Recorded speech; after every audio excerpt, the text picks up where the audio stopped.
नमस्कार.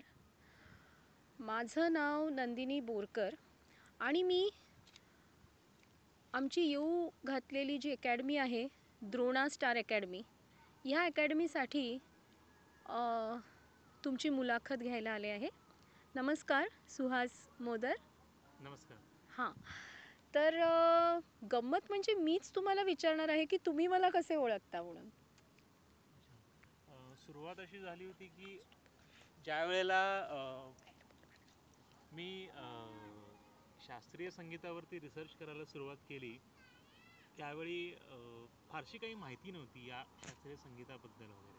आणि शास्त्रीय संगीत कसं गायलं जातं हे माहिती होतं, पण त्याचं संशोधन करण्याच्या वेळेला मी जेव्हा खूप साऱ्या वेबसाईट्स आणि ब्लॉग्स वगैरे इंटरनेटवरती वाचत होतो, खूप साऱ्या मॅगझिन्समधनं जितकं वाचता येऊ शकेल शास्त्रीय संगीताबद्दल, तर त्याच्यामध्ये मला तुमचा ब्लॉग मिळाला होता. आणि त्या ब्लॉगमध्ये जेव्हा मी सुरुवातीला रिसर्च करत होतो त्याच्यामध्ये शास्त्रीय संगीतामधले जे दिग्गज माणसं आहेत त्यांच्या जन्मतारखा आणि मृत्यूच्या तारखा आणि तसंच त्यांच्या वाढदिवसांच्या तारखा जमा करण्याचं काम माझ्याकडे होतं सुरुवातीला. तर ते करत असताना मला एके ठिकाणी तुमचा ब्लॉग सापडला होता. हां, मुक्ता भिडे म्हणजे तर माझ्या गुरुंविषयीचा ब्लॉग. हां, तर त्यावेळेला मग मी तुम्हाला संपर्क केला होता ब्लॉगच्या. मला वाटतं पेज आहे हां, फेसबुकचा. करेक्ट. हां हां हां. हो. ठीक आहे. तर मला एक सहज गंमत म्हणून मी विचारते. तर सुरुवातीला असं विचारते, तुम्ही असं मला म्हणालात की मी काही ब्लॉग्स आणि वेबसाईट्स पाहिल्या, तर त्यातले काही तुम्हाला नामांकित ब्लॉग्स आठवत आहेत का, की काही मोठ्या माणसांचे ब्लॉग्स आहेत म्हणजे त्यानिमित्ताने ह्याच्यातही ती माहिती एक येईल. म्हणजे मला ब्लॉग आठवतो, तो म्हणजे एक नुसतं नाव सांगितलं तर. स्वरलता नावाचा एक ब्लॉग आहे. बरं. खूप सारी माहिती त्या ब्लॉगमध्ये आहे. आय थिंक मला वाटतं तो यांचा आहे, दीपक राजा यांचा तो ब्लॉग आहे, स्वरलता बरं ब्लॉग बरं. स्पॉट म्हणून. खूप सारी माहिती त्याच्यामध्ये आहे. त्याच्यानंतर स्वरगंगा नावाची एक वेबसाईट आहे, त्याच्यामध्ये सुद्धा खूप साऱ्या गोष्टी आहेत की नीला जेणेकरून भागवतांची आपण. पण एक आहे मला वाटतं ना, मला त्याचं नाव आठवत नाहीये. त्यांनी त्याच्यात नोटेशन्स वगैरे दिलेत हो ग्वाल्हेर घराण्याच्या बंदिशी. हो मला तो ब्लॉग आठवत नाहीये. हो. त्याच्यानंतर एक इंडिया झोन नावाची एक वेबसाईट आहे, हां त्याच्यामध्ये हां. सुद्धा एक पूर्ण क्लासिकल म्युझिक आणि त्याच्यातले आर्टिस्ट आणि सगळी वाद्य यांची पण हे इन्फॉर्मेशन आपण अशी. बोलतोय हिंदुस्थानी शास्त्रीय संगीताबद्दल. हां. नाही, पण तुम्ही जे म्हणताय की तुम्ही ब्लॉग्स स्टडी करत होतात, तर ते कशा प्रकारचे होते, की केवळ भारतीय म्हणजे हिंदुस्थानी शास्त्रीय संगीत, कर्नाटिक शास्त्रीय संगीत आणि जागतिक पातळीवर जे वेगवेगळ्या प्रकारचे प्रकार आहेत संगीताचे, त्याच्याशी संबंधित ब्लॉग्स पाहत होता, की नाही, फक्त ब्लॉग्स म्हणजे फोकस्ड कसं ऑन आहे, मी हिंदुस्थानी? सुरुवातीला जेव्हा रिसर्च करत होतो तेव्हा इन जनरल सगळा रिसर्च होता. मग त्याच्यामध्ये मॅगझिन्स पण होते, ब्लॉग्स पण होते, काही वेबसाईट्स पण होत्या, त्याच्यानंतर NCPA लायब्ररीमधली बुक्स होती, असं सगळं रिसर्च होता. म्हणजे ते सगळं पूर्ण मिक्स याच्यामधनं. कारण सुरुवातीला मला बेसिक समजून घ्यायचं होतं शास्त्रीय संगीतामधलं, की हे एक्झॅक्टली नेमकं काय आहे, त्यानिमित्ताने हे आपला किती. परिचय झाला. हां, फारच छान. तेव्हापासून मग आपली ओळख झाली आहे. करेक्ट. ठीक आहे. आता एक सुरुवातीला म्हणजे अगदी मला जायलाच पाहिजे, बालपणाकडे जावं लागेल. पहिली गोष्ट म्हणजे कौटुंबिक पार्श्वभूमी, गाव वगैरे कुठलं, तुमचं मूळ गाव काय? नाही, माझं मूळ गाव कोल्हापूर जिल्ह्यामध्ये आहे, बेकनाळ म्हणून. गडिंग्लज तालुक्यामध्ये येतं ते गाव. आणि माझं बालपण सगळं हे आजोळी गेलं, म्हणजे माझ्या आईच्या गावी उत्तूरला. हं. तर पूर्वी असं व्हायचं की म्हणजे पहिलीचं शिक्षण माझं गावी झालं, दुसरीचं मुंबईला झालं, पुन्हा तिसरीचं गावी झालं, पुन्हा चौथीपासून मग मुंबईला झालं असं. आणि त्याच्यामुळे मला आईकडचं गाव कुठचं? उत्तूर आणि म्हणून आहे, आजरा, वडिलांकडचं? आणि ते बेकनाळ. बेकनाळ. एक अच्छा अच्छा. गडिंग्लज तालुक्यात आहे, एक आजरा तालुक्यामध्ये मग आहे. तुम्ही तुमच्या आई वडिलांची नावं सांगा ना. आई आई माझी सोना मोदर आणि बाबा आमचे सदाशिव मोदर, जे अच्छा मिलमध्ये होते कामाला. अच्छा. आणि आई आमची गृहिणीच होती, म्हणजे अजूनही ती गृहिणीच आहे. हं, हं, वडील हं. फक्त मग श्रीराम मिलमध्ये बरेच वर्ष होते भावंड सर्व्हिसला. किती तुम्ही? मी मोठा आणि एक लहान बहीण आहे मला. अच्छा, ती दोघेच आहात, भाऊ आणि दोघेच ना, एक भाऊ हो. एक बहीण. ती 4 वर्षांनी लहान आहे माझ्यापेक्षा. अच्छा अच्छा अच्छा. मला एक सांगा, की आत्ता माझ्या माहितीप्रमाणे तुमचं बरंचसं शिक्षण हे नाट्य क्षेत्राशी संबंधित आहे हो आधीचं. हो. परंतु लहानपणापासून म्हणजे आत्ता विचारतो, हीच पद्धत आहे माझी तरी विचारण्याची, हम्म. की अगदी लहानपणी पहिली गोष्ट म्हणजे तुम्ही बोलायला केव्हा लागलात? काही माहिती आहे की बाबा माझ्यासारखं नाही ना, की नंदिनी बोरकर म्हणजे जरा बडबड करणारी मुलगी, पण बोलायला मात्र लागली 2 वर्ष पूर्ण झाल्यानंतर. तसं तुम्ही आधी फार बोलायला लागलात, 1.5 वर्षावर असं काही नाही नाही ना? आता ह्या प्रश्नाचं एक्झॅक्टली उत्तर द्यायचं म्हणजे ना की रिसर्च करण्याकरता जे एक वाचनाचं जे एक वेळ असावं लागतं अंगामध्ये, एका जागी बसून पेशन्सने बोलायला म्हणजे चक्क पूर्णपणे. पहिलं केव्हा बोलायला हां. लागलात त्या अर्थाने मी नाट्य नाही क्षेत्राशी संबंधित काही गमती जाणून तसं घेण्यासाठी. नाही म्हणजे मी असं म्हणेन की आमच्या घरी वाचन खूप असायचं, म्हणजे ज्ञानेश्वरी म्हणा, दासबोध म्हणा किंवा गुरुचरित्र म्हणा. त्यामुळे कानावर पडत होतं याचं खूप लहान खूप वयापासून. लहान वयापासून. पण कोण आणि वाचायचं हे? वडील वाचायचे. दररोजचा 1 तास आमचा ठरलेला काही असायचा वारकरी संध्याकाळचा. संप्रदायाशी संबंध आहे का? नाही वारकरी संप्रदायाशी वगैरे असं नाही, आवड. पण आमच्या पप्पांचे आत्मानंद महाराज म्हणून आहेत हां. की ज्यांचा त्यांनी अनुग्रह घेतला होता. आणि त्याच्यामुळे त्यांच्याकडे जर आम्ही कधी गेलो तर तिथं खूप सारी भजनं वगैरे असायची, कीर्तनं वगैरे म्हणजे असायची. संगीताशी संबंध खूप हां लहानपणी आलेले. किती लहानपणी वर्षाचे असतात ना? साधारण 2-3 वर्षाचे असतात. हां म्हणजे तसं म्हणायला हरकत नाही, मी इतकं लहानपणीचं काय आठवणार नाही म्हणा, पण 3री-4थीपासून साधारणपणे एक रेग्युलर जे आपण वाचन म्हणतो घरामध्ये, म्हणजे ते ग्रंथामधलं काहीही नाही कळलं तरी आणि जुनी वाचायचं जुनं असं. मराठी मुख्य म्हणजे. हां आणि तेही असं छंदबद्ध. हां म्हणजे आमचे वडील करून घ्यायचे आमच्याकडनं ते. अच्छा, छंदबद्ध वाचन. हां म्हणजे दररोज संध्याकाळी 7 वगैरे वाजले एक्झॅक्टली की पर्वचा म्हणून तेवढा घेतात त्याचप्रमाणे एका हे पण. एका 1 तास तो ठरलेला असायचा. अच्छा, अच्छा. म्हणजे मग घरी आरती असायची, वाचन झालं म्हणजे की पहिली प्रसाद ओळख वाटला जायचा. जशी अक्षराशी, हां भाषेशी, करेक्ट. तशीच हे जे जुने संत हां संत वाङ्मय संप्रदाय करेक्ट त्यांचं वाङ्मय आहे करेक्ट त्याच्याशी झाली. करेक्ट. अच्छा. आणि एक सहज विचारते की खूप लहान वयात आता मला काय आठवतं माझ्या आईचा आवाज, तसं तुम्हाला काही आठवतं का की नाही हे दूरदर्शनचे कार्यक्रम, ही गाणी किंवा काहीतरी संगीत सरिता आठवतं, किंवा काहीतरी गावची भजनच आठवतात, किंवा एखादं गाणं की जे विसरायला कधी होतच नाही, म्हणजे असं गुंजन त्याचं करेक्ट चालू आहे कानात, करेक्ट असं करेक्ट कुठलं एखादं करेक्ट. गाणं आहे का लहानपणीचं की ज्यामुळे वाटलं की नाही काहीतरी माझा आणि संगीताचा संबंध आहे लहानपणीचा, आत्ता म्हणजे एक तुम्हाला म्हणजे वाटत असेल तसं? पूर्वी कसं व्हायचं, फक्त एकच चॅनल असायचं मराठी याच्यासाठी. आणि त्याच्यामुळे एक सकाळी कार्यक्रम लागायचा 8:30 वाजता दर रविवारी. त्याच्यामध्ये सातारकरांचा ते कैवल्याचा पुतळा नावाची ती मालिका असायची. वा वा, तर फारच छान. त्याच्यामध्ये ते कैवल्याचा पुतळा जे गायचे ना ते एक खूप चांगलं लक्षात राहिलं. आणि त्याच्यानंतर एक गोट्या सिरियल होती, अरे वा, त्याचं जे टायटल सॉन्ग होतं ना हा, हा, ते हा. इतकं सुंदर होतं. ते एक टायटल सॉन्ग आठवतं मला. आणि संस्कार नावाची एक सिरियल होती, त्याच्यामध्ये मना घडवी संस्कार नावाचं एक हा, गाणं हा, होतं. हा, हा. त्या गाण्याची एक चाल अजूनही लक्षात श्रीधर आहे. Exactly correct. फडकेंचा आवाज खूप तो. खूप फारच सुंदर छान. म्हणजे म्हणजे गाण्याचे हेच संस्कार मला म्हणायला वाटतं पाहिजेत. तेजस्पर्शाने आकार घेऊन हां संस्कार असं काहीतरी ते छानसं होतं. करेक्ट. हम्म, हम्म, हम्म. आणि त्याच्यात मला वाटतं षड्ज बदलतो, आधी एक षड्ज आहे आणि नंतर मध्यमाचा षड्ज होऊन असं काहीतरी ते आहे. तर ठीक आहे. तर दुसरं म्हणजे नाट्यक्षेत्राशी संबंध असल्यामुळे विचार की लहानपणापासून आवड होती का काही, की कुणाच्या तरी नकला करा, कोणी बुवा आहेत त्यांचं कीर्तन करून आल्यावर त्यांच्यासारखं बोलून दाखवा, असं काही प्रकार नाही आठवतोय? लहानपणापासून एक सवय मला कायम राहिलेली आहे की शाळेमध्ये म्हणजे साधारण 4थीपासून कुठलीही स्पर्धा असेल हां. त्याच्यामध्ये गीताई पाठांतर आलं, त्याच्यामध्ये एखादं ही गोष्ट ज्ञानेश्वरीचा. म्हणजे मराठी माध्यमाची शाळा हां कधीपर्यंत? साधारण 4थी ते साधारण 10वी पर्यंत म्हटलं तरी अरे चालेल. वा, अच्छा. म्हणजे मातृभाषेत कुठल्याही शिक्षण. वक्तृत्व स्पर्धेमध्ये असेल किंवा निबंध स्पर्धेमध्ये असेल किंवा सुंदर हस्ताक्षर स्पर्धा असेल किंवा एखादी विज्ञानाची परीक्षा असेल किंवा स्कॉलरशिपच्या ज्या एक्झाम्स असतात 4थी आणि 7वीला ती त्याच्यात असेल, भाग घेतलाच पाहिजे ह्या असं एक होतं. सगळ्या ह्याच्यामध्ये मी राहिलेलो आहे कायमस्वरूपी. म्हणजे बक्षीस आपल्याला मिळो न मिळो पण प्रत्येक कॉम्पिटिशनमध्ये आपण सहभागी व्हायचं. असं एक म्हणजे तेव्हा ते व्हायचंच की. एखाद्या शिक्षकाचा प्रभाव काही आठवतंय बालपणीचा, कोणी शिक्षक नाही की तेव्हा शिक्षकाचा प्रभाव वगैरे असं नाही, शिक्षकांचा प्रभाव हा नंतर राहिला पण माझ्यावरती काही कॉलेजच्या हस्ताक्षराच्या दृष्टीने ह्याच्यानंतर किंवा वगैरे.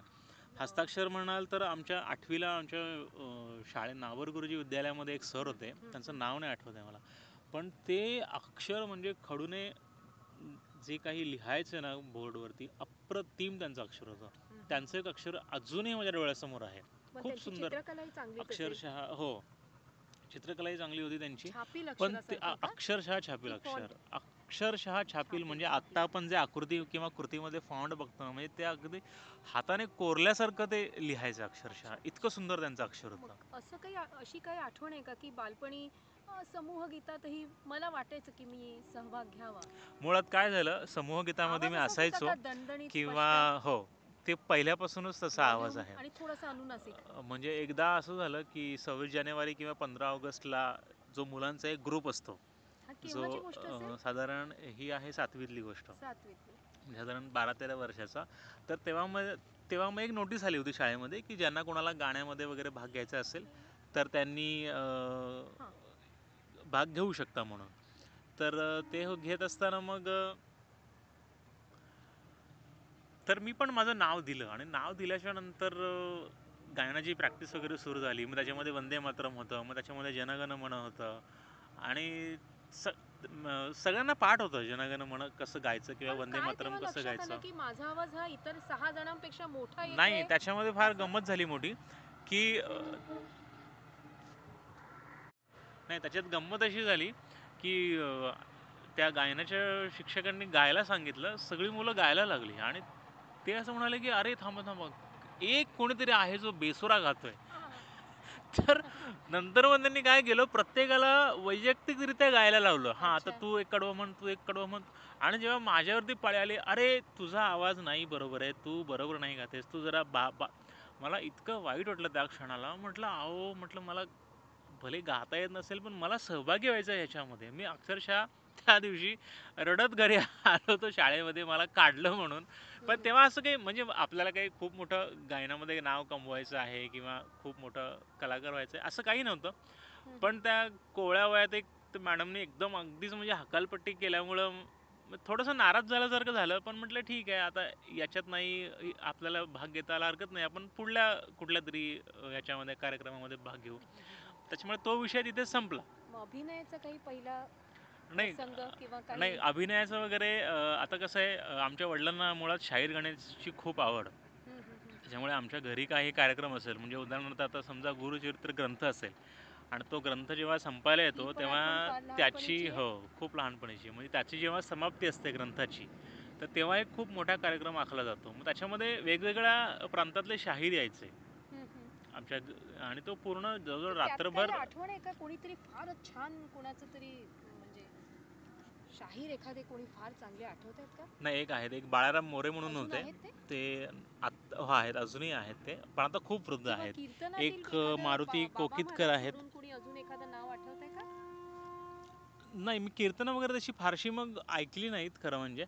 पण बाळाराम मोरे जे होते ते फारच मस्त, म्हणजे ते अभिनयासकट असं म्हणजे ते आणि शाहिरीचे उत्स्फूर्तपणे. जे विषय होते तेव्हा ते फक्त देशभक्तीपर असायचे का अजून काही नाही, त्यांचे प्रबोधन विषय त्याच्यातून? जास्त करून आध्यात्मिक स्वरूपाचे आध्यात्मिक. असायचे. अच्छा. त्यांचे जे काही किंवा सवाल जवाब असायचे त्यांच्यामध्ये, अच्छा असं. अच्छा. किंवा गण गवळणी असायचे अच्छा. त्यांच्यामध्ये, पण किंवा ह्या सगळ्या गोष्टींची समज लहानपणी होती. हा हां, म्हणजे गण, ही म्हणजे गवळण. तेव्हापासनं हां. किती लहानपणात ही समज होती? खूप नाही, लहानपणात? साधारण 10-11 वर्षाचा असल्यापासून फारच म्हणजे चांगली तेव्हापासून हे गोष्ट आहे. माहिती आहे की याला साकी म्हणायचं, याला दिंडी हां. म्हणायचं वगैरे. अच्छा, अच्छा. त्याच्यामुळे घरचं वातावरण हे खूप गंमत म्हणजे ह्या असं. दोन्हीचा संबंध नाट्य क्षेत्राशीही लावता येऊ शकतो आणि संगीत क्षेत्राशीही लावता येऊ शकतो. अगदी अगदी अगदी. ठीक आहे. मग अभिनयाची आवड केव्हा निर्माण झाली? किंवा असं झालंय का की कधीतरी कुणाची नक्कल केली आहे आणि कुणाच्या तरी लक्षात आलं, एकतर रागावले तरी आहेत तुमच्यावर किंवा आनंदाने अगदी म्हणजे भरतं आलं, काय बाबा माझी नक्कल केली, असं काही झालंय का आयुष्यात तुमच्या? नाही, अभिनयाला मुळात फार उशिरा सुरुवात झाली मुळात.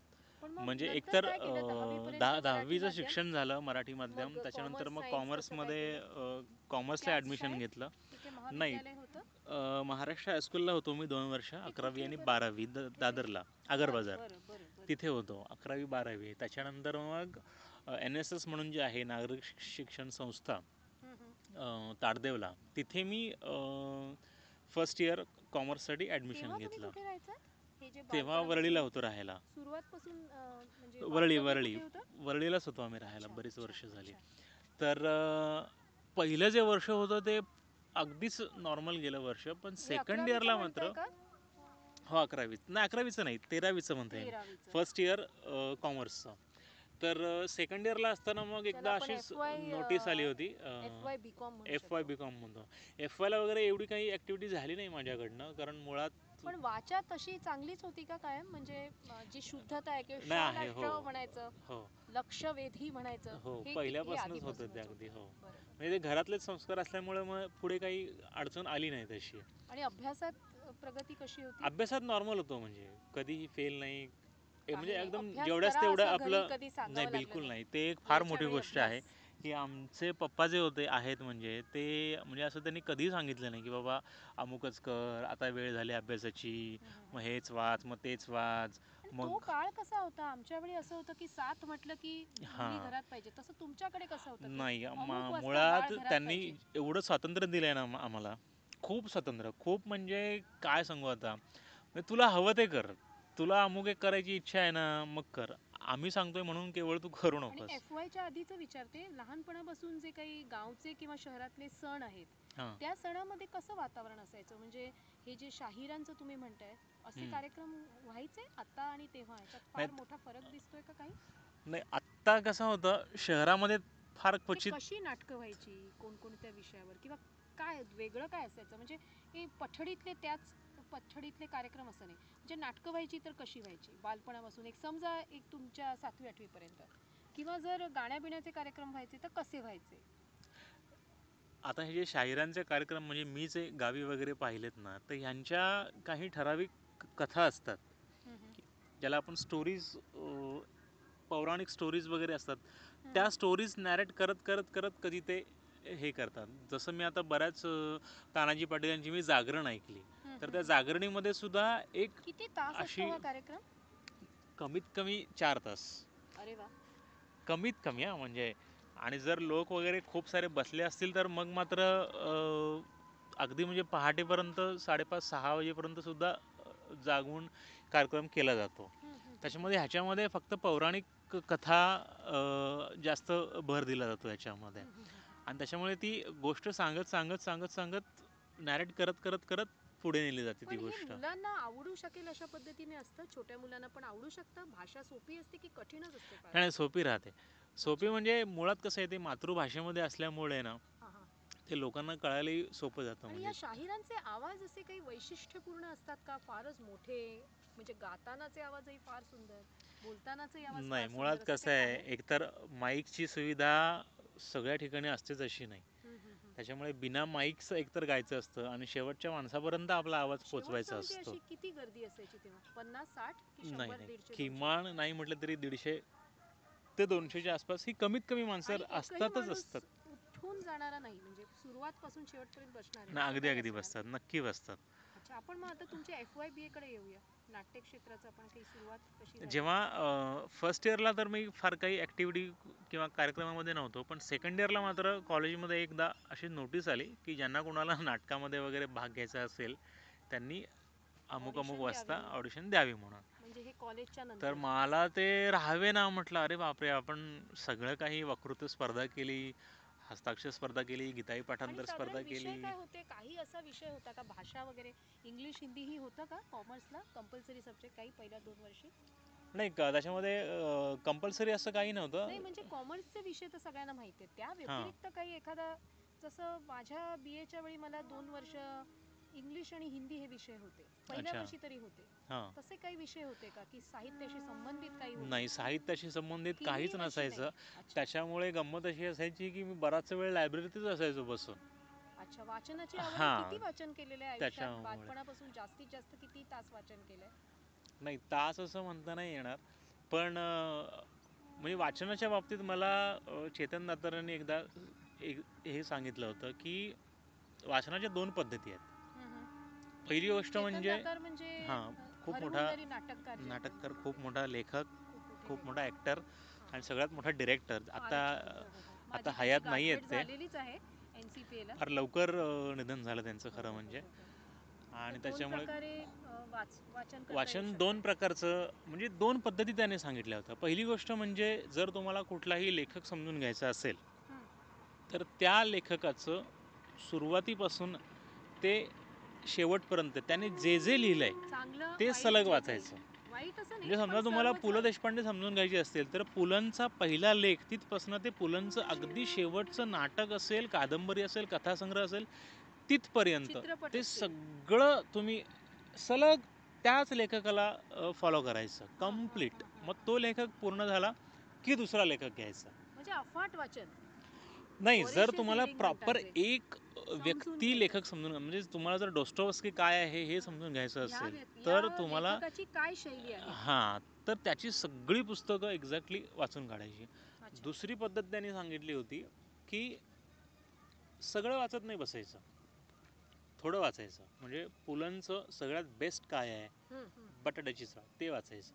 हम्म, श्रीना पेंडसेंचं सगळ्यात बेस्ट काय आहे तर ते वाचायचं. हम्म. असं किंवा डोस्टोव्स्कीचं असं प्रत्येक लेखकाचं जे सगळ्यात बेस्ट उत्तम. असेल ना ते 1 किंवा 2 पुस्तकं तुम्ही जर वाचलीत तर तुम्हाला ओव्हरऑल पूर्ण याची एक कल्पना येते की साहित्याच्या क्षेत्रामध्ये कुठल्या पद्धतीचा किंवा कुठल्या देशातले लेखक किंवा कुठले नाटककार हे कशा पद्धतीने विषय मांडतात, कशा पद्धतीने हाताळतात किंवा त्यांची काय स्टाईल आहे, अशा पद्धतीने त्याने सांगितल्या होत्या. आणि तिसरी एक गोष्ट त्याने अशी सांगितली होती की वयाच्या किमान 30च्या आतमध्ये तुमचं जवळजवळ सगळं वाचन झालेलं असलं पाहिजे. झालेलं असलं पाहिजे, बरोबर. वयाच्या 30च्या आतमध्ये, बापरे. आणखीन तसं वाचनामुळे काय घडलं असेल? भाषा अजून चांगली झाली, आपण ज्याला म्हणतो व्हॉकॅब्युलरी फार चांगली झाली, हे सगळं घडलं असेल ना?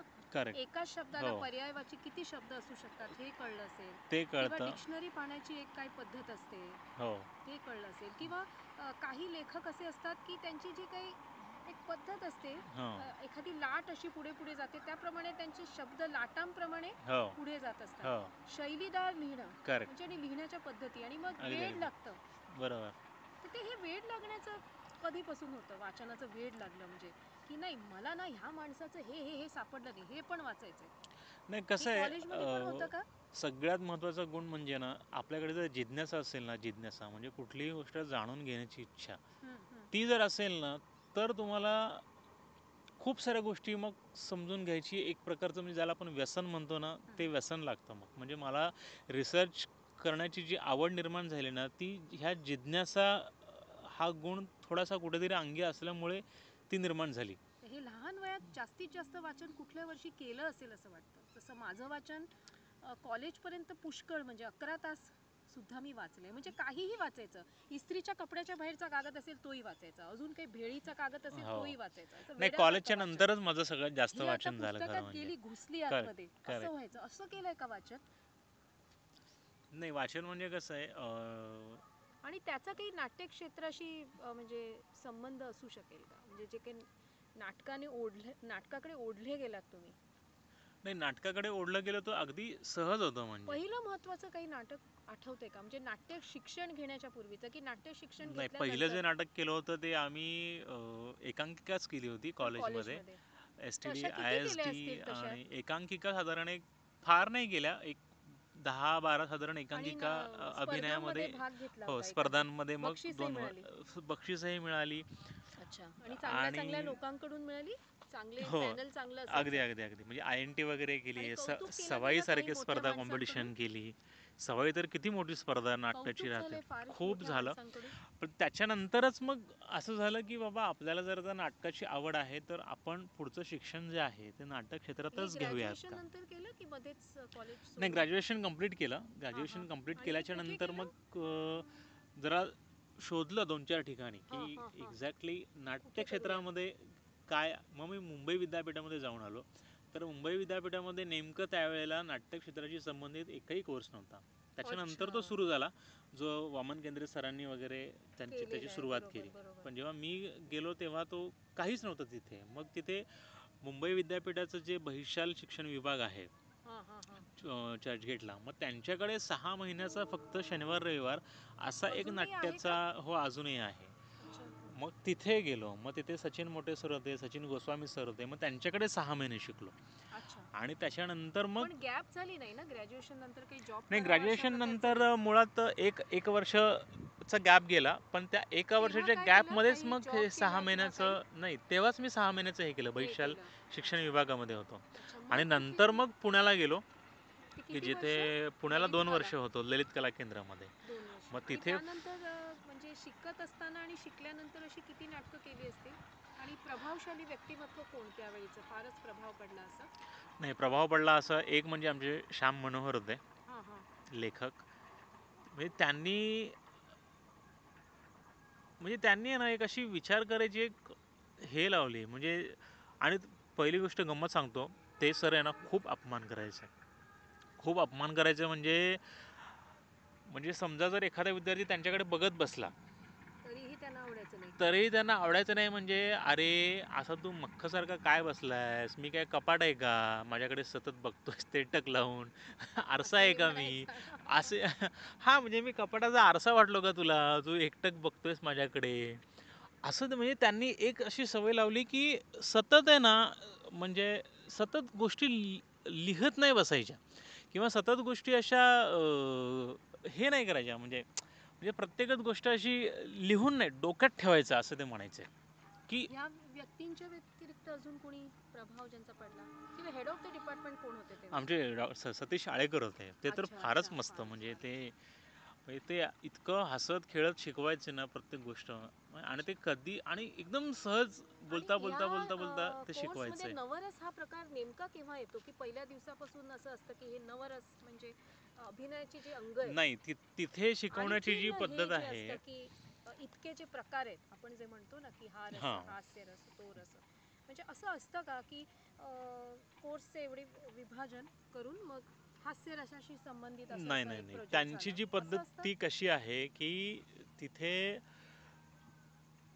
थेअरीचे जे लेक्चर्स असतात ते सगळ्यांना समान असतात. आणि मुळात कसं आहे एका वर्षाच्या बॅचमध्ये फक्त 10 विद्यार्थी ते घेतात. हे म्हणजे थिएटर आणि तुम्हाला बाकी सगळं शिकवतातच ना म्हणजे कॅमेरा हँडलिंग आणि नाही कोरिओग्राफी हे सगळं असतं का? त्याच्यामध्ये नाही हे तिथे नाही शिकवलं जात. तिथे जे शिकवलं जातं नेपथ्य वगैरे त्याच्यामध्ये शिकवत अभिनय असतील. आहे, नेपथ्य आहे, हां हां दिग्दर्शन हां. आहे, नाट्यलेखन आहे, त्याच्यामध्ये छंदशास्त्र. मेकअप आहे, त्याच्यामध्ये तुमचे कॉस्ट्युम्स आहेत. अच्छा. संहिता हा म्हणजे काय सगळा किंवा हा पूर्ण भाग तिथे शिकवला एखाद्या जातो. नाटकाचे त्याच्यानंतर किती अंक असू शकतात, जागतिक किती प्रकारची रंगभूमी. नाटकं असू शकतात हे करेक्ट सगळं. करेक्ट हे सगळं ते शिकवलं जातं. आणखीन नाटकाचा इतिहास वगैरे हे असेल किंवा हां ते नाटकाशी शिकवलं संबंधित जातं. काय मूळ करेक्ट ग्रंथ होते. करेक्ट. अच्छा अच्छा. आणि क्लासिक्स भारतीय असतं का की बाहेरची पण नाही नाटकं बाहेरची तुम्हाला एक जागतिक रंगभूमी म्हणून एक विषय आहे की त्यावेळेस तुम्हाला ज्याच्यामध्ये बाहेरचे क्लासेस. अमेरिकन नाटककार मग युरोपियन नाटककार अच्छा. असं पूर्ण आणि एक जागतिक हे जे रंगभूमीचा आढावा लिटररी घेणारा. डिफरन्स जो आहे की भाषेचा जो म्हणजे काय म्हणू शकतो आपण त्याला पूर्वी भाषा वेगळ्या प्रकारे बोलली जायची आता जो फरक पडलेला आहे आता हम्म, इंग्लंडचं काही आहे किंवा हम्म, अमेरिकेचं आहे तर तिकडे पण शेक्सपियरियन इंग्लिश वेगळी होती ना हम्म, विक्टोरियन इंग्लिश हम्म, वेगळी होती हे पण थोडंफार असतं का तुम्हाला की त्या नाही काळातल्या नाटकात ती ही अशी अशी भाषा किंवा हम्म, तेव्हाचं वेगळं इंग्लिश आताचं वेगळं असं काही नाही नाही शेक्सपियरकडे म्हणजे अशा प्रकारे भारतीय रंगभूमीचं पण असेल ना की पूर्वीची भाषा जराशी वेगळी होती त्याच्यात असा असा फरक करेक्ट. पडला हो हो आणि हो असं इनडायरेक्टली बोललं जायचं की अहो हो तिकडून हो येणं झालं वगैरे हे अशा प्रकारचं मुद्दाम करेक्ट. हो शिकवलं जातं का की हे नाही बघा शिकवलं हे जातं. म्हणजे असं म्हणजे आहे. उदाहरणार्थ आम्ही एक इफिजिनिया नावाचं नाटक केलं होतं हां जे ग्रीक रंगभूमीवरती आधारित हां. होतं. तर त्याच्यामध्ये आमचे कॉस्ट्युम्स मेकअप आणि बोलण्या चालण्याची ढब ह्या सगळ्या जी अक्षरशः म्हणजे महिनाभर इतकी कसून तालीम करून घेतली होती. हां हां प्रवीण भोळे म्हणून सर हां हां. आहेत आमचे, त्यांनी ते बसवलं होतं नाटक. अच्छा. तर त्याच्यामध्ये अक्षरशः हा म्हणजे मजा आली म्हणजे सगळ्यात प्रोडक्शनला त्या आणि ह्याच्यामध्ये स्वतः त्या काही प्रयोग प्रोसेसमध्ये. केलेत लिखाण केलंय नाटकं लिहिलेत हे किती प्रमाणात केलेलं आहे किंवा संहिता लिहिल्यात नाही एक प्रयोग असायचा की ज्याच्यामध्ये ॲब्स्ट्रॅक्ट थिएटर नावाचा एक प्रकार असतो. आत्ताही काही लिहिलंय का अलीकडे? नाही अलीकडच्या काळात रिसर्च सगळं चालू असल्यामुळे हां. तितकंसं म्हणजे लिखाण होतं पण ते फक्त शास्त्रीय मग संगीताशी इथून संबंधितच मी एक होतं. आपण सेतू म्हणतो त्या पद्धतीने हम्म. की इनसिंग चॅनलने तुम्हाला कसं काय अप्रोच केलं की कुठे जाहिरात आली होती आणि वाटलं की आपण अप्लाय करावं की कोणाच्या थ्रू हे झालं? शिक्षण मध्ये 2004 साली कंप्लीट झालं पुण्याचं. मग इनसिंगशी संबंध आणि कसा आला? हां तेच सांगतो. त्याच्यानंतर मग मी पुण्यावरून जेव्हा मुंबईला आलो तेव्हा मग जॉब वगैरे शोधणं वगैरे सुरू झालं. तर हम्म, त्याच्यामध्ये महेश तागडे म्हणून जे आहेत की हम्म, हम्म. ज्यांच्यासोबत मी साम टी व्हीचं एक प्रोजेक्ट केलं होतं आणि तिथं मी ॲज अ एक्झिक्युटिव्ह रिसर्च म्हणूनच होतो. हां हां. तेव्हा तर काय केलं होतं साम टी व्ही साम टी संगीताशी व्हीमध्ये संबंधित नाही का? एक असं वेगळे वेगळे टॉपिक्स होते हां. की ज्याच्यामध्ये समजा मग आता एखादा. ह्या पोस्टचं नाव आधी तुम्ही काय करताय ते सांगा. संशोधक संगीताशी संबंधित?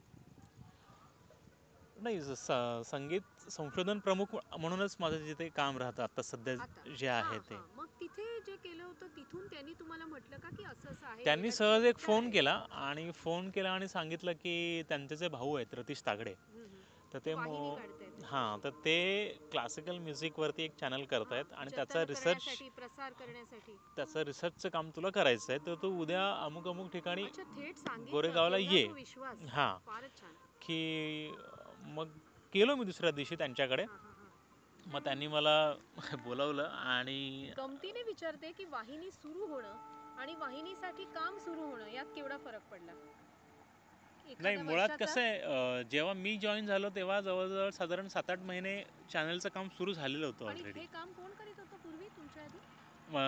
रतीश तागडे होते, स्वतः त्यांनी करत होते. सुरुवात केली आणि आणि टीम छोटी होती का तेव्हा? त्यांना लीना म्हणून एक आमची आहे. हेड आहे, ती त्यांना जॉईन झाली होती. अच्छा, अच्छा. हां, हां. पण म्हणजे मोठ्या असं प्रमाणात नाही, मोठ्या प्रमाणात हळू-हळू असं ते नाही, होत गेलं. अगदीच बेसिक होतं. म्हणजे म्हणजे पण कन्सेप्ट कार्यक्रम येत डिझाईन होते का? करणं. नाही, कार्यक्रम यायला जवळजवळ वर्षभराचा कालावधी गेला तुम्ही जॉइन मी करून जॉईन झाल्याच्या नंतर. नंतर. अच्छा. म्हणजे मी 2012ला जॉईन झालो आणि पहिलं प्रोग्रामिंग हे 2013ला सुरू झालं. आता मुद्देसूदपणे सांगायचं झालं तर टप्प्याटप्प्याने काय केलं? म्हणजे आधी NCPला जाणं, तिकडचा अभ्यास करणं, वेगवेगळ्या लायब्ररीजला जाणं आणि हे जे आता चेतन दातारांचा मगाशी मुद्दा आला होता, त्या पद्धतीचा काही उपयोग झाला का? की एखादा नाही, लेखक नक्कीच आहे, झाला. त्याचं म्हणजे काही जेव्हा त्यांनी समग्र साहित्य मला वाचूया. सगळ्यात पहिल्यांदाच सांगितलं, की असं असं शास्त्रीय संगीताचं चॅनल येतं आहे आणि त्याचा रिसर्च करायचा आहे, थोडा म्हटलं मनात अहो, एक प्रश्नचिन्ह आलं एक असणार. म्हटलं म्हटलं मला शास्त्रीयमधला स पण कळत नाही आणि तुम्ही म्हटलं एवढं मोठं काम सांगताय. मग ते म्हणाले असतील स मग नाही श म्हणून. मग मी त्यांना म्हटलं की मला आठवड्याभराचा वेळ द्या. वेळ द्या विचार करायला. मग मी आठवड्याभर जवळजवळ NCPमध्ये जाऊन शास्त्रीय संगीताबद्दलचं संबंध वाचून वगैरे दिवस? पूर्ण दिवस, सकाळी 10 ते साधारण संध्याकाळी 5-6 हे वाजेपर्यंत, केव्हा साधारण असेल? 12 मध्येच. 2012 मधलं. अच्छा, आपली मग भेट साधारण नंतर हो, झाली आहे का? हो, हो, का त्याच्यानंतर त्याच दरम्यान त्याच झाली आहे? दरम्यान, पण थोडे एक साधारण 4-6 महिने झाले असतील पण त्यावेळी जॉईन मग तुम्ही केल्याच्या असं नंतर. केलं का की आपण नियतकालिका आहेत किंवा हम्म, वर्तमानपत्र आहेत त्यात सुद्धा हम्म, पाहूया, म्हणजे कात्रणं पाहत असताना की हे कात्रण महाराष्ट्र टाइम्स मधलं आहे. हम्म. बरं, तुम्हाला सहज विचारते, तुम्हाला माहिती आहे का खूप पूर्वी महाराष्ट्र टाइम्स आणि लोकसत्तेत असे लेख यायचे, नवीन कॅसेट्स रिलीज व्हायच्या, हो, तुम्ही हो, पण पाहिलं असेल, हो. आणि त्याचे छोटे छोटे छोटे फोटो कॉलम्स असायचे. असायचे. हो, तर मला वाटतं मी तुम्हाला काही कात्रणं दिली हो, होती त्याच्यात तुम्हाला हो. आढळलं असेल, ते करेक्ट, आता करेक्ट. येत नाही. हो. तुम्हाला वाटतं अशा प्रकारचं पुन्हा यावं? नाही, नक्कीच यायला पाहिजे खरं म्हणजे. पण आता काय झालंय, मला वाटतं तुम्ही एखादं सदर असं काढू शकता तुमच्या इनसिंक मध्ये, एक असं करेक्ट, छोटंसं 15 मिनिटाचं की करेक्ट. नवीन रिलीजेस, आणि नवीन, त्याचं असं एक हे दाखवायचं करेक्ट. की मग लोकांनाही कळेल की हे आलंय, किंवा बरोबर. त्या अल्बम विषयी त्या माणसाने बोलावं की नक्की, माझा हा नक्की. असा अगदी, अल्बम आहे. अगदी, अगदी. तर मग ते तुम्ही वाचन करायला सुरुवात केली, पण आपल्या आवाक्यातलं आहे असं केव्हा वाटायला लागलं? आणि नाही, ऐकायलाही सुरुवात मुळात केली का, गायन वगैरे? गायन वगैरे ऐकायला सुरुवात केली. कशी सुरुवात केली? आर्काइव्ह्स मध्ये म्हणजे इन्स्ट्रुमेंटल की कसं? नाही, आणि पहिल्यांदा मी आपलं इन्स्ट्रुमेंटलच हिंदुस्थानी? ऐकायला घेतलं, हिंदुस्थानी. हां, आणि त्यात थोडा आनंद वाटायला लागला असेल. करेक्ट. व्होकल थोडं जड वाटलं होतं का आधी? ध्रुपद वगैरे हे हो, सगळं ध्रुपद वगैरे, म्हणजे बापरे, इतकं लोक कसं काय ऐकत ऐकू शकतात. असतील असा प्रश्न पडायला लागला. पण गंमत आणि म्हणजे ना, हळूहळू जसं काळ जसं मी लोटला आणि वाचत गेलो ना, अजून तसं ते, वाचावंसं वाटू लागलं हां, हे. म्हणजे कलाकारांचे किस्से असतील म्हणा, हां, किंवा म्हणजे मन रमू बायोग्राफीज लागलं असं कधी असतील, झालं? किती महिन्यांनी? किंवा कसं आहे, शास्त्रीय संगीत आणि 4-5 महिन्यांनी? मानवी जीवन ह्याचा इतका हां, घनिष्ठ हां, हां. संबंध आहे ना, खूप जवळचा संबंध आहे. हं, हं. म्हणजे म्हणजे साधं, म्हणजे मला आधी गंमत वाटली की राग आणि त्याची एक वेळ ठराविक असंही हं, हं, एक हं. प्रकार असतो, हं, हं, की हं. अमुक वेळेतच अमुक राग गायला पाहिजे किंवा तो वाजवायला पाहिजे. हं, हं, हं, हं. पण याच्यासाठी समयचक्र. मी स्वतः आधी घरामध्ये एक टाइम टेबल लावलं, अरे की वा. सकाळच्या वेळेमध्ये कोणते राग असतात, अच्छा, फारच छान. दुपारच्या वेळेत कोणते असतात, संध्याकाळी कोणते असतात, रात्री कोणते असतात. आणि मुद्दाम अक्षरशः त्या वेळीच ते अलार्म ऐकणं. लावून मी ते राग फारच छान. जेव्हा ऐकायला सुरुवात केली तेव्हा मला कळायला लागलं, अरे अच्छा, बापरे, हे फारच छान. म्हणजे बरं, असंही करून बघितलं, सकाळच्या वेळेत रात्रीचा राग ऐकला, रात्रीच्या वेळेत काही वेगळं दुपारचा ऐकला, वाटतंय का? तेव्हा नक्कीच फरक याला पडतो. याला आपण खरंच म्हणू शकतो की संशोधनाने संशोधक कसा असावा, करेक्ट. ही दृष्टी दिली तुम्ही आमच्या मुलांना. अगदी, अगदी, हं, नक्की. हं, हं. की त्याच्यामुळे मग मला कळायला लागलं की अरे नाही, सकाळची वेळेत जर हे राग ऐकले ना, नक्की आपल्याला त्याचा एक एनसीपीत काही वेगळा. चांगली मासिकं आहेत, तुम्हाला काही नावं आठवत आहेत का की ज्यातून तुम्हाला फारच म्हणजे माहिती मिळाली? श्रुती आहे, मला NCPमध्ये वाटतं श्रुती संगीत एक कला आहे, विहार संगीत आहे, कला विहार वसंत आहे, आहे, आणि त्यांचे अंक पण मिळतात ना बरेचसे जुने, एक पाहायचे संगीत असतील तर. मॅगझिन पण आहे. संगीत आहे. त्याच्यानंतर एक संगीत नाटक आणखीन अकॅडमीचं काही एक तुम्हाला त्रैमासिक चांगले पण आहे. लेखक आठवत आहेत का की ज्यांच्या पुस्तकांची म्हणजे जी तुम्ही पुस्तकं वाचलीत? आता रानडे सर आहेत, डॉक्टर अशोक रानडे, त्याच्यानंतर मोहन नाडकर्णी आहेत, करेक्ट. आपले जुळू पाहणारे तंबोरे यांनी लिहिले ते काय बरं ह्यांचं आहे ना ते सडोलीकरांचं कुठलं पुस्तक आहे? हो, त्याच्यानंतर आपले सत्यशील देशपांडेंचे वडील, बबनराव हळदणकर त्यांचं हां, एक पुस्तक आहे. बऱ्याच जणांची तर गंमत म्हणजे भातखंडेंनी जे 5 खंड लिहिले आहेत हां हां त्याच्यामध्ये प्रश्न आणि उत्तरं आहेत. हं, हं, हं, म्हणजे एक शिष्य आहे जो हं, भातखंडेंना प्रश्न विचारतो हं, हं, आणि हं. भातखंडे त्याचं उत्तर देतात. हां, तर ते भातखंडे म्हणजे 5 आपले खंड विष्णुनारायण भातखंडे. इतके सुंदर आहेत ते 5ही खंड. हो हो हो. म्हणजे तुम्ही अक्षरशः कधीही कुठलंही पान जर उघडलंत ना तर त्याच्यामध्ये तुम्हाला इतकी अमाप माहिती त्याच्यामध्ये भरलेली आहे. बरोबर, एका रागाच्या वीस म्हणजे वीस 25 बंदिशी हां. निरनिराळ्या तालात आणि स्वरलिपीबद्ध केलेले आहेत. भातखंडे स्वरलिपी पद्धतीत नाही ते फारच त्यांचं छान. एक पुस्तक आहे, पण त्यांचं हे जे मी 5 खंड म्हणतोय ना ह्याच्यामध्ये माहिती आहे सगळी, अच्छा अच्छा. की शास्त्राची. त्यांनी जेव्हा पूर्ण आयुष्यभर प्रवास केला हां त्या हां. प्रवासादरम्यान त्यांना काय काय अनुभव आले हं, हं, हं, हं. तर ते अनुभव त्यांनी शेअर केलेत त्या पुस्तकामध्ये. आता सध्या तर तुम्हाला नावंही आठवत असतील ना, कोण गायकाचं कोणतं टोपण नाव व्यवस्थित. म्हणजे मी तर बऱ्याच जणांना म्हणते की इतके महिने काम करून करून हे जे सुहास म्हणून आहेत हम्म. त्यांना आमच्यापेक्षा जास्त माहिती प्राप्त झालेली आहे. म्हणजे आता हे ह्या गायकाचं हे टोपण नाव म्हणजे ॲज अ कंपोजर हो. ते सगळं पण तुम्हाला माहिती झालं असेल आता. अगदी ठुमरीमधले म्हणू द्यात किंवा आपल्या शास्त्रीय संगीतातले. पण आता काय, आता कसं झालंय की इतका म्हणजे काम करून करून असं झालंय का की राग पटकन ओळखता येतात, आणखीन शैली नाही राग एका वगैरे गायकाच्या 10-15 रेकॉर्ड्स ऐकल्यानंतर ह्या रेकॉर्ड्समध्ये ह्या काळातले असतील हे पण लक्षात येतं, ते आणि ह्या रेकॉर्ड्स ह्या करेक्ट नंतरच्या काळातले असतील. करेक्ट. एवढा अभ्यास वाढलेला आहे. अच्छा अच्छा. मग तुम्हाला वाटतं का की एवढं सगळं ज्ञान आहे, गायन शिकणं वेगळी गोष्ट आहे, पण एखादं वाटतं का की पुढे मागे वेळ मिळाला तर एखादा दिवस घालवून काहीतरी मी वाद्य शिकून स्वरलिपीचाही जर आस्वाद म्हणजे स्वरलिपी ही शिकू शकलो तर अजून मला याच्यात आत करेक्ट जाता येईल असं वाटतंय, तर करेक्ट नक्की कोणतं नक्की एखादं वाद्य शिकावं असं वाटतंय? नक्की मला एकतर व्हायोलिन शिकायला आवडेल हां. पहिली गोष्ट म्हणजे. अच्छा. आणि आता तुमच्या कामाचं स्वरूप कसं आहे? म्हणजे सुहास मोदर करतात म्हणजे कुठपासून कुठपर्यंत हे सगळं सुहास मोदरनेच केलेलं आहे असं असू शकतं. संशोधन एक प्रकारे. गायकांशी संबंध म्हणजे फोन वगैरे करून त्यांचे कार्यक्रम ठरवणं. त्याच्यानंतर तुम्ही जे ऑडिओ व्हिज्युअल्स करतात त्याची संबंध म्हणजे स्वरूप कसं असावं हे पाहणं, ग्राफिक्स करणं, करेक्ट. रेकॉर्डिंग्समध्ये लक्ष घालणं, रेकॉर्डिंगचं पुढे जे काही प्रक्रिया त्याच्या पुढच्या असतात त्याच्यात लक्ष घालणं, हे एवढंच असतं की या व्यतिरिक्त पण शूट्स वगैरे करणं, काही फिल्म्स वगैरे आहेत, हेही ह्याचा काही उपयोग होतो, पण नाट्य क्षेत्राचा इथे काही उपयोग होतो का? नाही मुळात नाट्यक्षेत्राचा मला याच्यासाठी उपयोग एकच होतो की कुठल्याही गोष्ट वाचल्याच्या नंतर हं, त्या गोष्टीतला किती कंटेंट हा या माध्यमासाठी ठेवायचा याचं भान असल्यामुळे आहे ना हं, हं.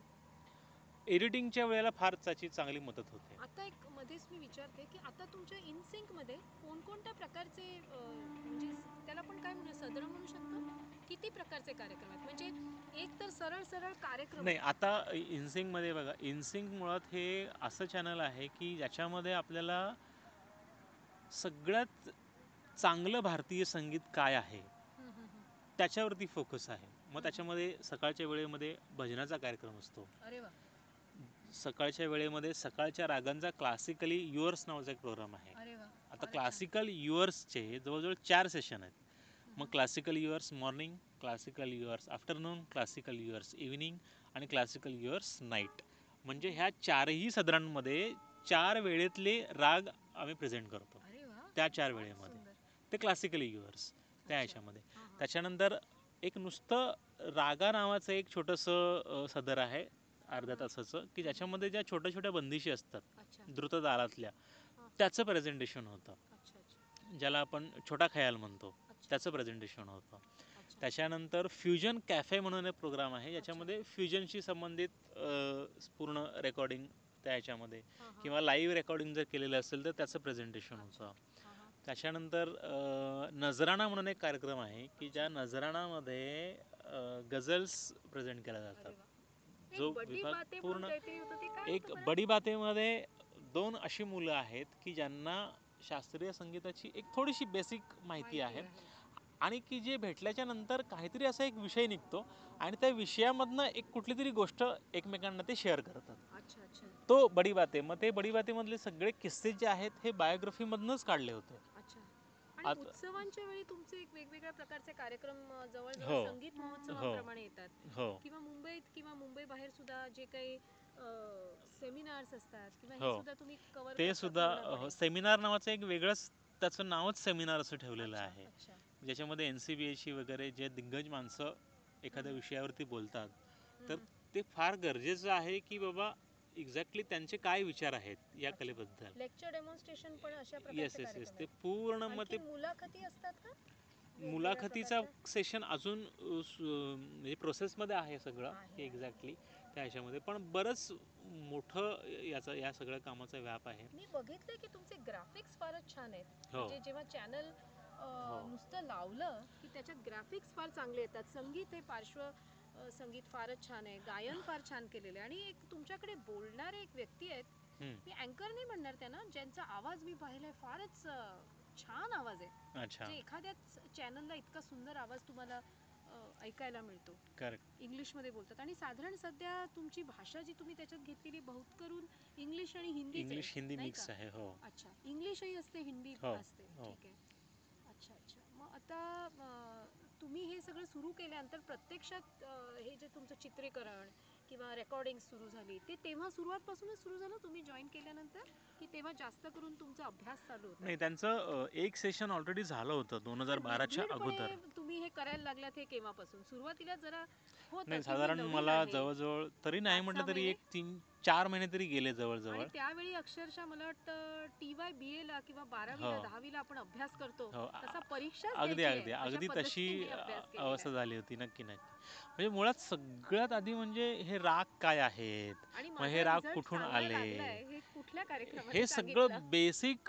जे कसं आहे कुठल्याही गोष्टीचं बेसिक आपल्याला जर माहिती असेल ना तर पुढे मग कष्ट पडत नाहीत पण फारसे. असं आठवतंय का की काहीतरी एक प्रोजेक्ट फार छान झाला आणि मस्त शाबासकी मिळालेली आहे? असं कधी झालं इनसिंक मध्ये की कुणी कौतुक केलं आणि ते म्हणाले की हे नाही ना, हे नक्कीच की सगळं सुहासचं काम आहे? बडी बातेच्याच वेळेची गंमत आहे सगळी.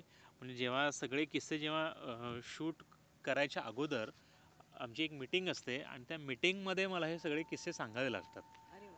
तर आणि सगळ्यांना ते हां म्हणजे मी जवळजवळ असे 50 किस्से घेऊन जातो आणि ते 50 किस्से 50च्या 50 मी जेव्हा त्यांना ऐकवतो तेव्हा त्याच्यातले मग साधारण एक 30-35 किस्से निवडले जातात आणि उरलेले 10-15 किस्से हे मग म्हणजे काही कारणास्तव असं होतं की नाही नको ह्याच्यामध्ये आहेत असं. काही सांगण्यासारखं नाही आहे, मग हे नको किस्से.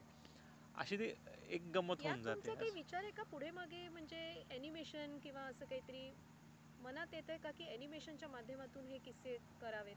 जर तुम्हाला कोणी चांगला व्यक्ती मिळाला की नक्की दोन नक्की हेच करायला आवडेल. बड्डीमधले एक अगदी अगदी मुलगा आणि अगदी मुलगी घेऊन नक्कीच असं म्हणजे काही करायला आवडेल तुम्हाला? अगदीच नक्की करायला आवडेल. म्हणजे कॉमिक्समध्ये ज्या पद्धतीने करेक्ट असतात करेक्ट हो. कॅरेक्टर्स, फारच चांगली गोष्ट आहे.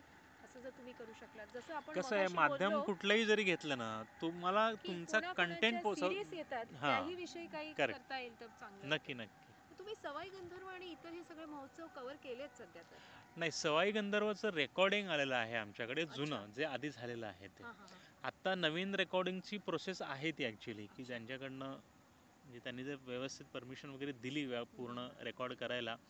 आणि बऱ्याच लोकांचंही आम्हाला तसं फोन येतात, कधी कधी ते स्वतःहून पत्र पाठवतात की सवाई गंधर्वसारखा कार्यक्रम दाखवा. आम्हाला तिथे जाऊन ऐकता येणं शक्य नाही आहे, तर तुम्ही पण दाखवा. तुम्ही जर चॅनलच्या माध्यमातून दाखवला तर आम्हाला तो घरी बसून व्यवस्थितरित्या पाहता येईल. म्हणजे खूप लोकांची अशी पत्र आणि हे आलेलं आहे इथे किंवा कल्पकतेला किती वाव आहे? म्हणजे सगळ्या कल्पना तुमच्या डोक्यातून आलेल्या सगळ्या स्वीकारल्या जातात असं चाललंय? नाही सगळ्या स्वीकारल्या जातात असं नाही. कसं होतं कुठलंही चॅनल किंवा काय म्हटलं की हे टीमवर्क राहतं एकतर. आणि त्याच्यामुळे प्रत्येक टीमचं म्हणून प्रत्येकाने काहीतरी कॉन्ट्रीब्युशन करायचं असतं. आता जसं मागे दरम्यान तुमच्या एकदा वेबसाईटची वगैरे माहिती सांगा. याच्यात काय वेबसाईट आहे आणि कशा प्रकारे लोक तिथे जाऊन पाहू शकतात काय काय चाललंय ते, किंवा नाही, त्याला एक रजिस्टर होऊ शकतात का? insyncmusic.com म्हणून आहे हां. आणि एक इनसिंक डिजिटल म्हणून वेबसाईट आहे. त्याला जर तुम्ही भेट दिलीत तर नक्कीच. त्याच्यानंतर इनसिंकचं एक यूट्यूब चॅनल आहे. आणखीन जितके कार्यक्रम तुम्ही केलेत ते सगळे तिथे पाहता येऊ शकतात. हो, अगदी अगदी अगदी म्हणजे निदान एक पूर्ण आयडिया तरी येईल की एक्झॅक्टली काय इनसिंग आहे? हे काय आहे. अच्छा, पूर्ण असतात की एडिटेड कार्यक्रम आहेत? नाही, काही ट्रॅक्स पूर्ण आहेत, काही एडिटेड आहेत, काही प्रोमोज आहेत हां, हां, हां. आणि काही आणखीन याच्यामध्ये चित्रपट संगीताशी संबंधित रागदारीवर आधारित जी काही नाही, गाणी लागतात तोही एक फारच छान तो एक कार्यक्रम आहे, सेगमेंट मुद्दाम ठेवण्यात आला कारण ज्याचा कसं उल्लेख होतं राहिलाय बहुतेक 24 पुस्तकाला. तास जर नुसतं शास्त्रीय संगीत ठेवलं तर कदाचित मे बी कंटाळा येऊ शकेल एखाद्याला. पण आपली जर जुनी गाणी जर बघितलीत त्याच्यामुळे आम्ही जी गाणी निवडली ती सगळी शास्त्रीय संगीताच्या रागांवरती जी आधारित गाणी आहेत ती आपल्याला कशी पोचवता येतील. आणि जर तुम्ही मुद्दामहून ती गाणी जर बघितलीत ना तर ती कुठल्या ना कुठल्या तरी रागावर नक्कीच बेस्ड आहेत. मला एक कल्पना सुचली आहे सहजच इथे, हां की आपले जे काही रचनाकार होते जुने, एखादे कोणी असतील की ज्यांचं भाषेवर फारच प्रभुत्व आहे किंवा त्यांना जुनी भाषा माहिती आहे, अवधी माहिती आहे, ब्रज माहिती आहे, भोजपुरी, हां तर तुम्हाला असं वाटतं का की एखादा कार्यक्रम असा करता येईल की ज्याच्यात आपण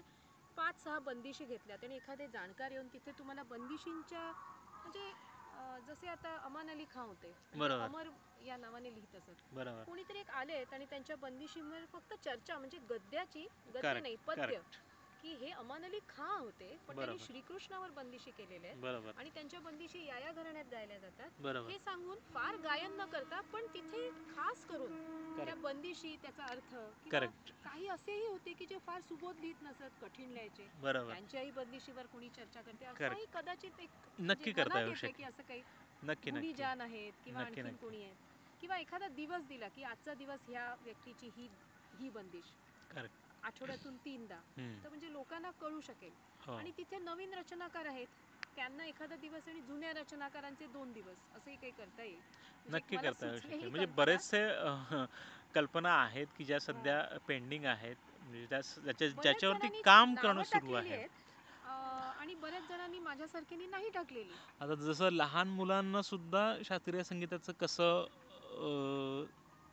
ओळख याच्यात एक करून देता उपप्रकार मला येईल. सुचतोय, हां म्हणजे तुमच्याच चॅनलवाले आहात म्हणून, हां की काही बंदिशी अशा आहेत ज्या नृत्यामध्ये घेतल्या जाऊ शकतात. त्याच्यामध्ये मग हो कवितेचा काही प्रकार येतो किंवा बरोबर नटवर राधे धीरत बरोबर फिरत अशा प्रकारचं काही बरोबर येतं. तर असं म्हणजे जसे बिरजू महाराज आहेत त्यांच्या घराण्यातल्या बंदिशी आहेत, तर तसंही एखादं असू शकतो. एक नक्की दिवस नक्की गायनासाठी त्यातल्या बंदिशी, एक दिवस तबला किंवा इन्स्ट्रुमेंटमध्ये पण बऱ्याच जणांनी एका विशिष्ट प्रकारच्या बंदिशी केलेल्या आहेत हम्म, आणि एखादा दिवस कदाचित आजकाल नवीन रचनाकार आहेत त्यांच्या बंदिशी. बरोबर म्हणजे एक सुचवते मी पुढे मागे नक्की अशा नक्की प्रकारचं नक्की काही तुम्हाला वाटलं नक्की करावं असं लोक नाही मुद्दाम येऊन इनसिंग बसतील की चॅनलचा बाबा काय मुळात आहे हे उद्देशच चाललंय. असा आहे की याच्यामध्ये आपल्याला एक ज्याला आपण प्युअर हा शब्द वापरतो विशुद्ध. विशुद्ध संगीत की जे इथलं संगीत आहे हम्म, जे संगीत म्हणजे इथल्या देशाची ओळख आहे हम्म, हम्म, की ज्याच्यामध्ये कुठलीही भेसळ नाही असं जे संगीत आहे हम्म. त्या संगीतावरती काम करून ते संगीत जगभरामध्ये पोचवायचं आहे. नुसतं महाराष्ट्रापुरतं मुंबईपुरतं किंवा भारतापुरतं मर्यादित न ठेवता त्याला पूर्ण वर्ल्ड लेवलवरती कसा प्लॅटफॉर्म मिळवून देता येईल त्याच्यासाठी इन्सिंगचा प्रयत्न राहिलेला आहे. आणि तुम्ही जर बघाल तर म्युझिकची चॅनल्स आहेत पण शास्त्रीय संगीत म्हणा किंवा लोकसंगीत म्हणा आता इन्सिंगमध्ये लोकसंगीत हा सुद्धा एक भाग आहे, कर्नाटक संगीत हा सुद्धा एक भाग आहे. त्याच्यामुळे हे एकमेव चॅनल असं आहे की जे बाबा इथल्या संगीतावरती काम करत आहे की नुसती आपली सध्याची बॉलिवूडची गाणी दाखवली आणि प्रमोज दाखवले म्हणजे म्युझिक चॅनल झालं असं नाही आहे. इथले राग काय आहेत, मग त्या रागातल्या वेळा काय आहेत, इथले कलाकार कसे आहेत, मग कोणते कलाकार कोणत्या दिवशी त्यांचा जन्मदिवस आहे किंवा त्यांचा कितवा, हे सगळं म्हणजे म्हणजे पूर्वी इन्सिंग म्हणजे एक असं महासागर असल्यासारखं आहे खरं म्हणजे इथे. पूर्वी आपल्या दूरदर्शनला UGC चे कार्यक्रम यायचे त्याच्यात मला आठवतं जसे आता सुहासिनी मुळगावकर रानडे सर यायचे किंवा मी तर राशीद खान यांना अगदी लहान पाहिलेलं आहे. ते कोणकोणते राग मला त्यांचा छायानट वगैरे आठवतोय. डोक्यात एक अजून एक विचार येतोय की आता जसं नालंदा युनिव्हर्सिटी आहे किंवा वेगवेगळी ही विद्यापीठे आहेत संगीताची, तर त्यांना पण आता एक ठराविक पोर्शन आहे समजा आठवड्यातून तुम्हाला वाटलं की असं काही आपण करू शकतो का, तर त्या पोर्शनशी संबंधित पण काहीतरी घेतलं की आली सगळी मुलं मुंबई विद्यापीठाची त्यावेळी तिथे जमली की आम्हाला हा राग बाहेर जाऊन शिकता येत नाहीये का, इथेही आम्हाला ऐकायला मिळतो. असंही काही करता येईल तुम्हाला. हा पण एक विचार आहे की त्यांचं करंट पोर्शन बघायचं आणि त्यातलेच निवडक राग घेऊन फॉर स्टुडंट्स किंवा फॉर काहीतरी जसे आपल्या पेपरात येतात की नाही, IASच्या मुलांसाठी वेगळं, हो आणखीन कुठल्या अमक्या परीक्षांसाठी, तर एखादं सदरच ठेवायचं की एखादा तास नक्की नक्की दिवसातून, हो आणि आठवड्याभरात जो काही त्यांच्या पोर्शन मधला राग आहे हो तो टप्प्याटप्प्याने आला समजा, हो असंही काही तुम्हाला करता येईल काय माहित. मला आता समोर आता बसलात म्हटल्यावर नक्की कल्पना नक्की सुचायला लागल्या आहेत. नक्की नक्की करता येऊ शकते. आणि मी आशा करते की कारण मीही एकेकाळी MA केलेलं आहे, तर त्या मुलांना वाटेल की अरे हे आपल्याला बाहेर मिळत नाही, इनसिंकने हे आपल्याला दिलं पहा, हो की माझे आता वर्षात हे 10 राग आहेत हो आणि इनसिंकचं म्हणजे अगदी अकॅडमिक इयरला स्टिक करून बरोबर परीक्षेच्या आधी संबंध हो हे येऊन हो गेलं, नक्की केवढा नक्की केवढी बहार येईल विचार अगदी करा अगदी तुम्ही. अगदी आणि थोडंसं जॉईंटली करता येईल. आता SNDT किंवा मुंबई विद्यापीठातल्या पोर्शनमध्ये फरक आहे, कदाचित गांधर्वचंही पोर्शन डोक्यात धरून काही करता येईल.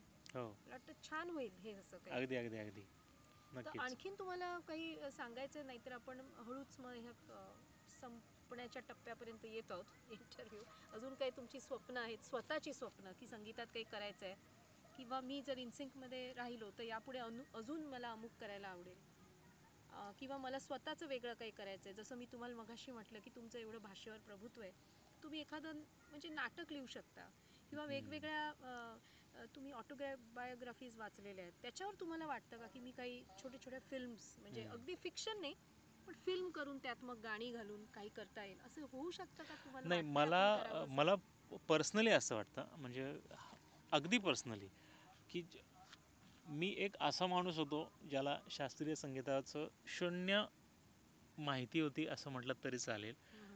आणि त्याच्यानंतर एक पॉईंट असा आला की जिथून मी सुरुवात केली कलाटणी मिळाली. शास्त्रीय संगीत हे समजून घेण्याची, आणि आता असं झालंय की हे कोणाला किती सांगू आणि किती नको असं झालंय. आणि तो क्षणही आठवतोय का, लहानपणी हां गाण्यातून मला वेगळं हां काढलं गेलं होतं त्या हां शिक्षकांच्या समोर की जाऊन, त्याच्यामुळे पहा मी आज काय करतोय. म्हणजे उदाहरणार्थ समजा जर तुम्हाला झोप येत नसेल आणि जर तुम्ही रात्री अत्यंत कमी आवाजामध्ये जर दरबारी राग लावून ठेवला तर तुम्हाला खूप शांत झोप लागू शकते. असा एक अनुभव रिसर्च पर्सन तर एकाने मधुमात सारंगचा पण सांगितलेला आहे. हां, तुम्हाला असं आणि वाटतं का? संगीतामध्ये ती आहे जादू खरं म्हणजे, आणि ती फक्त शास्त्रीय संगीतामध्ये आणि आहे. प्रसन्नता निर्माण करण्यासाठी तुम्हाला काय नक्की वाटतं, नक्की कोणता राग ऐकावा? यमन का?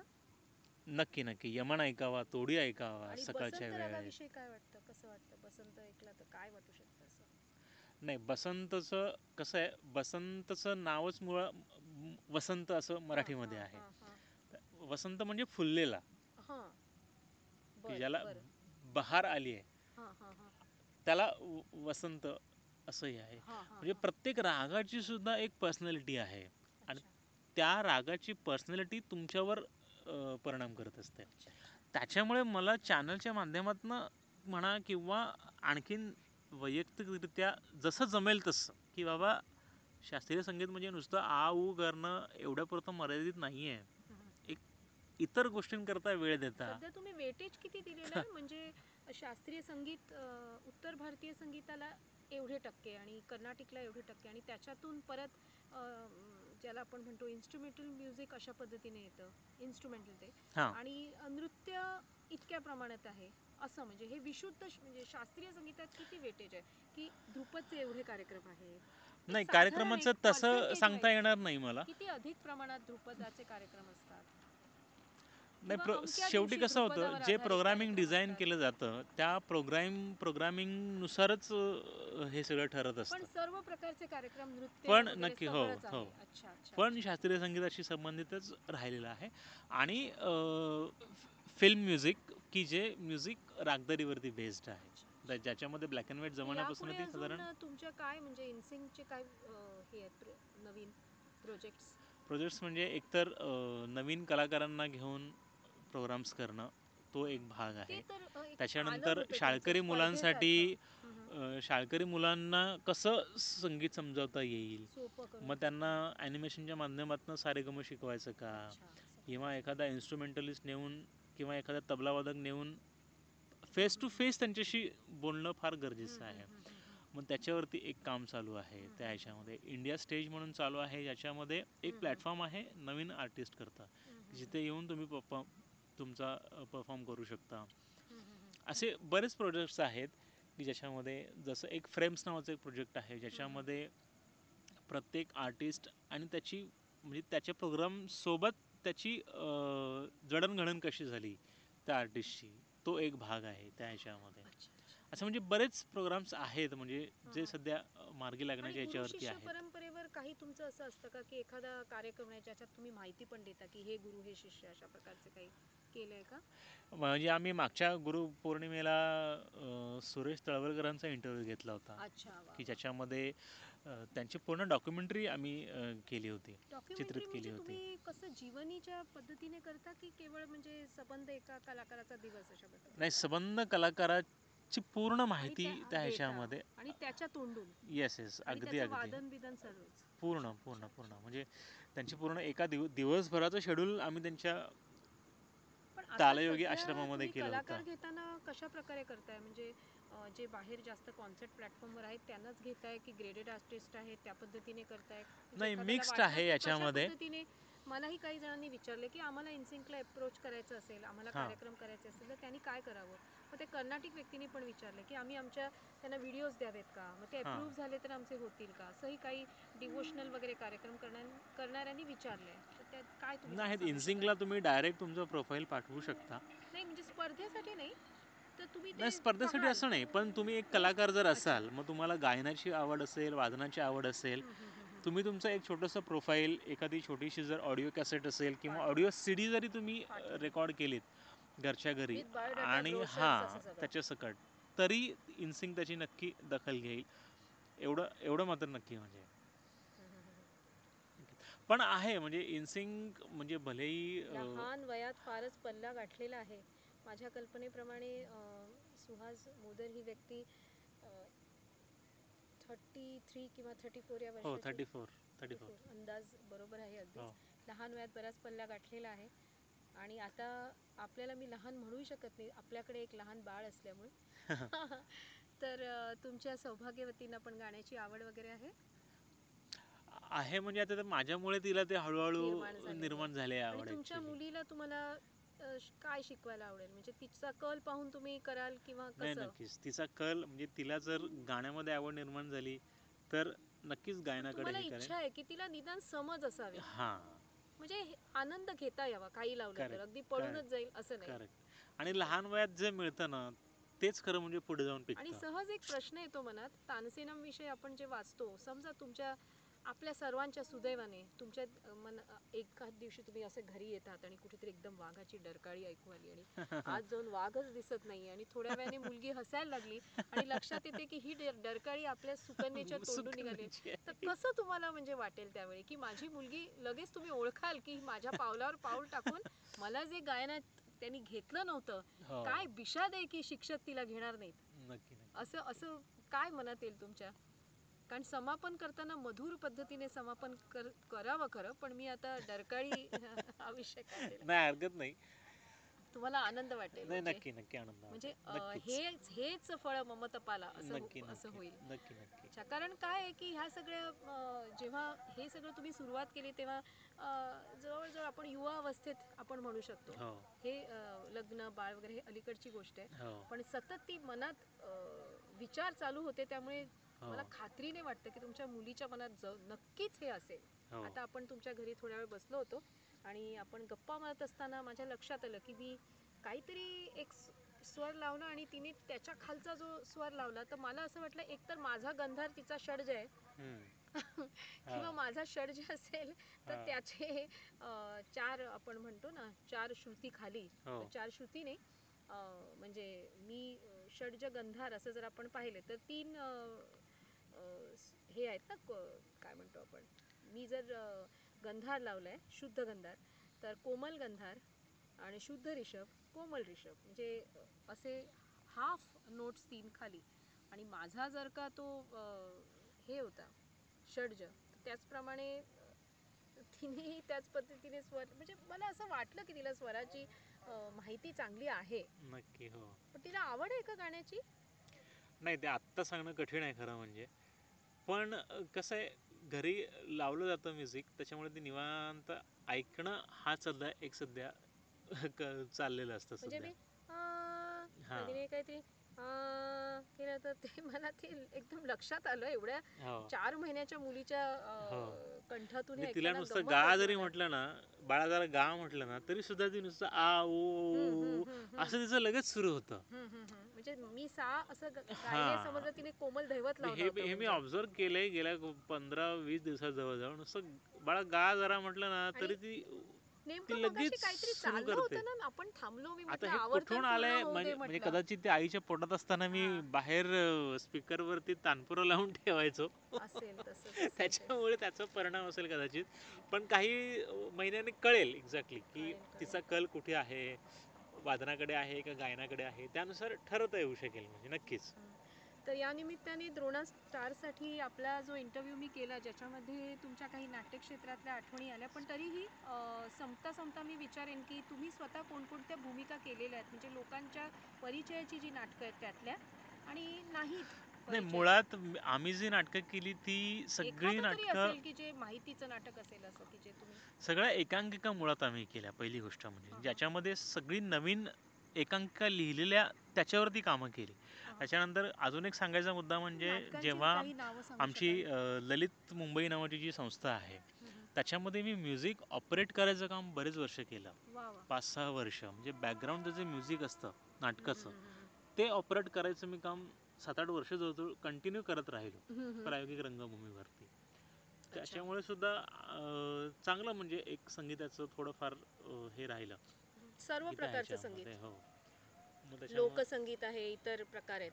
त्याच्यामुळे जी अच्छा. आधी लिहिलेली तुम्ही नाटकं होती नाटकांची नावं त्याच्यापेक्षा सांगत होतात, काही संस्मरणीय, नाही. जसं आता अपरिचित असली तरी. मनस्विनीने सिगरेट्स नावाचं एक नाटक लिहिलं होतं, हां हां ते हां. खूप चांगलं झालं होतं. अच्छा. सतीशने बारबार नावाचं एक नाटक लिहिलं होतं, हां हां ते खूप चांगलं झालं होतं. हां हां. म्हणजे अशी बरीच आहेत की जी पण तुमच्या सगळी जी सोबतचे कोण कलाकार आहेत जे आता नामांकित आहेत आणि तुम्हाला वाटतं की मी आता या बाजूला वळलोय, गेलो असतो तर मीही तिथे नाही असतो? माझ्या जसं आता कार्यदुरावामध्ये तागडीचं काम करणारा जो कलाकार आहे उमेश जगताप म्हणावे त्याचं, हां हां तो आमच्यासोबत होता शिकायला. हां हां किंवा पद्मनाभ बिंड आहे जो हां हां आता हां. सध्या पसंत आहे मुलगी सिरियलमध्ये काम करतोय, अच्छा. तो आमच्यासोबत. अनिता केळकर जी आहे, हां हां अनिता दाते, तिच्यासोबत ती आमच्या बॅचला होती. सुहास हां हां हां शिरसाट हां आहे हां हां. म्हणजे किंवा ही जी मंडळी आहेत शंतनू गंगणे वगैरे, ही सगळी म्हणजे आता सध्या सिरियल आणि सिनेमा याच्यामध्ये बऱ्यापैकी रुळलेली आहे त्या ह्याच्यामध्ये. पण असं काही वाटत नाही, आपल्याला जे आवडतं ते आपण करावं, त्यात पुढे जावं. आनंद खरं म्हणजे त्याच्यात आहे. म्हणजे जरी ते ॲक्टिंगकडे गेले, काही दिग्दर्शनाकडे गेले, पण मला मुळात वाचनाची आणि रिसर्च करण्याची खूप आवड असल्यामुळे मग मी ह्या क्षेत्राकडे तुमच्या कंटिन्यू या सगळ्या वळायचं असं बोलण्यामुळे मला ठरवलं. अजून एक विषय वाटतोय हां की समजा इनसिंकला एक छानसा कार्यक्रम अजून एक करावासा वाटला हां तर विद्यापीठ असं नाव देऊन हो ॲक्च्युली विद्यापीठात जे वातावरण असतं तसंच करेक्ट तिकडे दाखवून कोणी करेक्ट गाणारीच मंडळी घेऊन हो पण दाखवायचं असं की इथे असं असा एक कोर्स चालू आहे, हो असे लेक्चर्स चालू आहेत, म्हणजे थोडंसं नाट्य रूपांतरासारखं होईल पण ॲक्च्युली तिकडे लेक्चर्स होतील, ॲक्च्युली करेक्ट तिकडे क्लास करेक्ट होईल आणि आहे आणि तो पण तरुण एक भाग मंडळी आहे. असतील करेक्ट आणि लोक ते लावून पाहतील की आज क्लासमध्ये काय आहे. करेक्ट असं हे कदाचित होऊ शकेल नाही का, आणि लोकांनाही गंमत वाटेल की अरे म्हणजे विद्यापीठात काय चालतं तशा हो प्रकारचं, आणि त्यात काही गमती जमती, काही किस्से, एखादा नक्की प्रोफेसर नक्की शिकवता शिकवता मुलाने विचारलं अरे हे असं असं आहे, मग त्यांनी सांगितलं माहिती आहे का की आमिर खानने असं असं, म्हणजे एक छानसा कार्यक्रम अशा प्रकारचा एक होऊ शकेल नक्की कदाचित. नक्की नक्की आणि एक म्हणजे माझ्या डोक्यात येतात येतात ते विचार मी चक्क सांगत चालले की आपले सुहास सर काही बोलत नाही आहेत तर नाही ठीक आहे. मजा आली. खूप बरं वाटलं, अशा बऱ्याच प्रकारे दिवसांनी असं देवाणघेवाण झाली हां, विचारांची अशा प्रकारे मुळात. हा हळूहळू आपण इंटरव्ह्यू संपण्याच्या दिशेने पोचलेलो आहोत आणि ठीक आहे, तुम्ही भरपूर वेळ दिलात त्याबद्दल तुमचे आभार.